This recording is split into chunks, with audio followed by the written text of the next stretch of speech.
Alright, well, welcome back to the channel. Welcome back to yet another episode of my exploits. If you're joining for the first time, my name's Nathan. I'm just a Tinkering Squid. I do this as a hobby, so hope you enjoy the content. Today, I'm going to be taking off these old exhaust manifolds.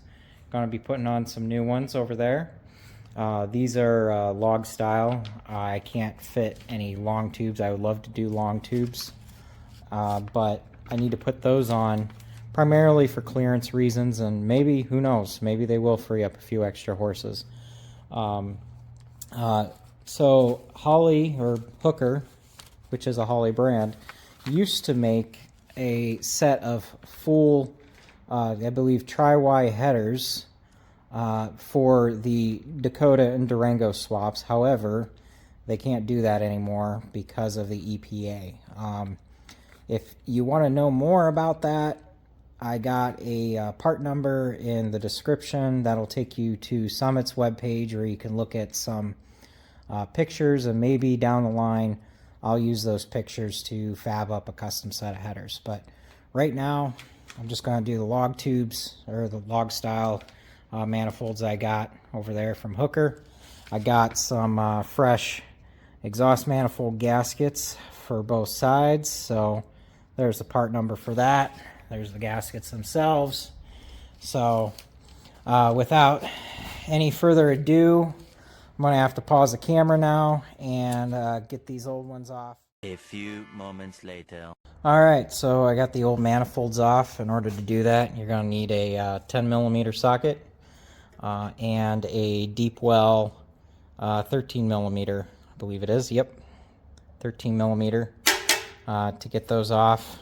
First you take off the heat shields, and then once you take those off, then you can get to the rest of the bolts for the manifolds. I got the mating surface all cleaned up, and I ran over the ports with a shop vac just to make sure that nothing got in the port, or if something did get in, I was able, suck it out. So a couple other things is when you're doing these Hemi builds, make sure you know which Hemi you're working on. I'm working on a 5.7, but I don't know if the 6.1 or 6.2 or 6.4 are different as far as mating surfaces go. Also, the other thing to keep in mind is that there were two different head designs from 2004 to 2008. That was called a pre-Eagle Hemi, referring to the head design. And then from 2009 all the way up to 2024, to the end of the Hemi production line, is the Eagle heads. The Eagle heads are the better ones to have. They're better flowing. You get a lot more power. However, there is one downside in terms of getting everything to work. As far as the ECU goes, the 2005 ECU is the easiest to work with. So you got to pick your poison. I decided I wanted the better heads, so I went with the Eagle, and I'm going to make it work. So that said, I'm going to get my new exhaust manifolds on, and I will turn the camera back on once I'm done with that. I'm sorry, I wish I could do a time lapse, but I don't have any extra cameras. I'm just filming this on my phone, and I don't have a gimbal or a tripod or anything to put a camera on, so I'm kind of working with what I got. So if you want to see more, please stick around. Please like, subscribe, all that good stuff, and hopefully, maybe, I can get to a point where I start getting sponsorship, not sponsorships from parts makers, but get monetized through the algorithm, and maybe get a different camera or something like that. So I don't know.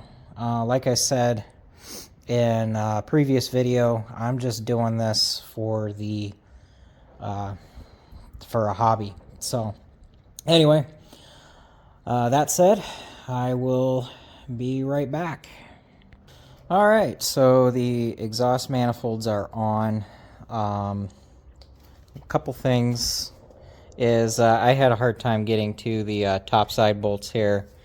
These manifolds really hug the block, which is what I was looking for clearance, but it was really hard to get these top ones torqued down. I'm not quite sure if they're torqued to spec, so I use the good old German method, Guten tight. I know, haha. Before any of you comment, most of my family ancestry is German, so don't get too upset with me. Anyway, so these should all be torqued to 18 foot-pounds. I did a couple passes over them on both sides. Another thing I noticed is that some years, and I had to research into this, but some years used 10 bolts, but the earlier years used 9. So I have like some holes on the gasket and on the header, or not header, exhaust manifold that don't quite line up with anything. So I just kind of, went with it. I got, blank hole there, blank hole there. There's really nothing for it to attach to. So like I said, I just kind of went with it, and hopefully it's okay. Later on, like I said, had a hard time getting to some of these, so I might have to go find like a quarter-inch drive impact, or not impact, quarter-inch drive torque wrench, and maybe get in there again. I did the best I could, so given the circumstances. Also, another thing I wanted to point out with these Eagle Hemis, if you are looking for an Eagle Hemi, go back to the earlier in the video when I was showing the bare heads with the exhaust ports open. The Eagle Hemi part number is cast on there, so might want to take a look at that. I'll also try to put it down in the description as well.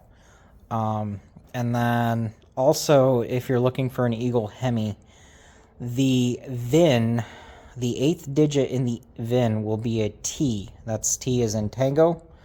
And if it's a T, then you got an Eagle Hemi. So there's that. But now that I got these exhaust manifolds on, there's really not a whole lot more I can do to the block. I mean, yeah, I still need an AC compressor.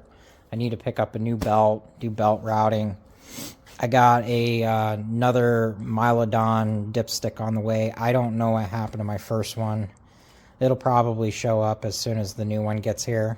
I don't know, but either way, I just wanted to put a nice dipstick on it and dress it up, and hopefully not use any used parts. I don't think there'd be an issue with the OEM one, but just using something that has fresh seals and stuff.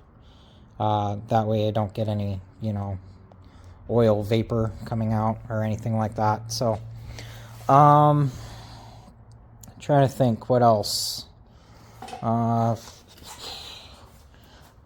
I think that is pretty much it. Coming up, if I don't continue get those few last things fixed with the engine, I'm going to start pulling the old motor out. The entire front fascia has to come off, and that way it'll make it easier to just pull everything straight forward. I've got some relocation kits for the fuse box and the battery. Those will go in, and then an adapter for the transmission. So hopefully we'll get some good progress on that this summer. I don't expect to do it all overnight. Like I said, this is a hobby. But, yeah, and there will probably be some hiccups along the way, too, with getting everything in the ECU to work properly, and then just physically, being as the kit I have was made for a 2-wheel drive, not a four-wheel drive. So there might be some modifications that need to be done there too. So that said, I am going to sign off, and I hope you have a great day. Please check back frequently and often. I'm not going to post regularly.